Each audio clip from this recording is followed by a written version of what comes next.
Hello children, in today's class we are going to study types of copy editing.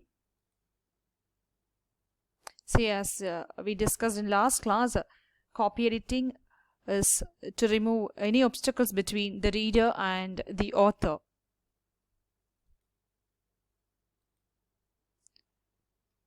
The majority of copy editors, these days they are freelancers, so working for a variety of different clients. So different publishers work in different ways according to the kinds of material they publish. So there are, if you see, there are various kinds of editing. There are many kinds, and I have discussed 4 here. Let us see in detail all these 4 now in today's class. The first one is substantive editing. The second is detailed editing for sense. Third one, checking for consistency. Last one, clear presentation of the material for the typesetter. So let us now see what is this first substantive editing. Substantive editing is also known as line editing. It aims, the substantive editing aims to improve the overall coverage and presentation of a piece of writing, its content, scope, length, level and organization. The editor may suggest improvements for the author to make or may rewrite and he might rearrange the material. He might suggest better illustrations and so on. So the editor at this stage will normally look out for legal problems such as libel and plagiarism, and for any questions or illustrations that may need permission from the copyright owner. So the editor may suggest improvements, and the editor also will look out for legal problems at this stage, that is at the first stage, substantive stage or line editing stage. The editor's duty is to look out for legal problems, problems such as libel and plagiarism. So what is substantive editing?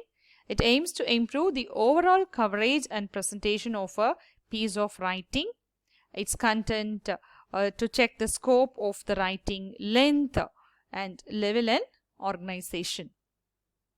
So let us now see the second one. Second is detailed editing for sense.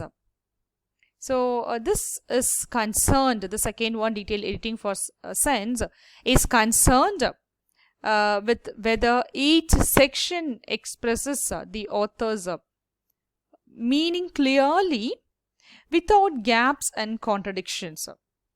So it must see, detailed editing for sense must check whether the content has expressed author's meaning clearly without contradictions. And it involves looking at each sentence, the author's even choice of words, the punctuation, and also the use of abbreviations, whether the author has used proper abbreviations. The editor must check even the punctuation, and the editor, copy editor, should check comparing the data in tables with the relevant text. So he has to check whether the data or the tables that are used in the text are correct or relevant with the given text, and checking text against the illustrations and their captions and so on. So here the editor should ensure that appropriate acknowledgement has been made for quotations or illustrations that need permission from the copyright owner, and will also look out for other legal problems. So the main duty is to check each sentence. So that is the second stage. So editing for sense is to check each sentence, author's each sentence. As I said, looking the choice of words, punctuation, abbreviation, and not only that, he can also look out, he or she can also look out for other legal problems. And he must ensure that appropriate acknowledgement has been made for quotations. If the writer or author has borrowed any quotations, it's a duty of the copy editor to check that all the borrowed quotations, all the quotations that are borrowed are properly acknowledged. And the third one is checking for consistency. And if you see, this is a mechanical task, but it is a very important task. We cannot say that it's a mechanical task because it's a very important task. It may be done at the same time like the second one, that is editing, detailed editing for sense. It involves checking things like, spelling, which is already done in the second stage. So this checking for consistency also again checks the spelling that are used in the text, and also the use of single or double quotes. So you must check whether the author has used single or double quotes, and either according to a house style. So there will be house style. Each publishing house will have their own house style. Whether the house style is followed by the author, that also has to be checked, or according to the author's own style. So we must see whether author has used his own style or whether he has followed the publishing house style. And checking the numbering of illustrations. So must see whether the illustrations are properly numbered, continuous, whether it is properly numbered, continuous numbers. Also, not only illustrations, tables, notes, and any cross references to them, and also the consistency of bibliographical references. Let's check whether all these are properly numbered. So that is checking for consistency. And the last one is clear presentation of the material for the typesetter.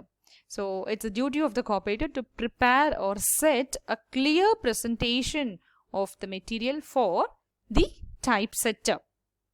So this involves actually making sure that it is complete and that all the parts are clearly identified. For example, the grade of each subheadings, which pieces of text should be distinguished typographically from the main text, or where tables and illustrations should be placed. All these things should be checked. If you see, some publishers, they might also ask the copy editor to size the illustrations and mark type sizes and so on. So although this is relatively uncommon, but still some publishers, some copywriters, they ask the publishers to do all these things. Next, see, now we are going to see this how people divide their work. See, the same person may do all 4 of these things which we studied now. So what are the 4 types? So first is substantive editing, which is also known as line editing. Second is detailed editing for sense. Third one is checking for consistency. Fourth one is clear presentation of the material for the typesetter. So one single person can perform all the 4 duties, or there may be a split in various ways. So we must know how the job or the duty or the responsibility is shared among them. So those who do the substantive editing may be called editor, commissioning editor, project editor, journal editor, or development editor. And we'll learn all these terms in coming classes. You must know who is this commissioning editor, project editor. We'll learn these in coming classes. The next is second category is those who carry out the jobs in the categories 2 and 4. 2 and 4 is the second, and the fourth one detailed editing for sense, and the fourth one is clear presentation of the material for the typesetter. That is the second one. So those who carry out the jobs in the categories second and fourth may be called editor. So here also substantive editing is also called editor. So may be called here also the second and fourth one. Those who do the second and fourth job may also be called editor, desk editor, production editor, sub editor, or copy editor.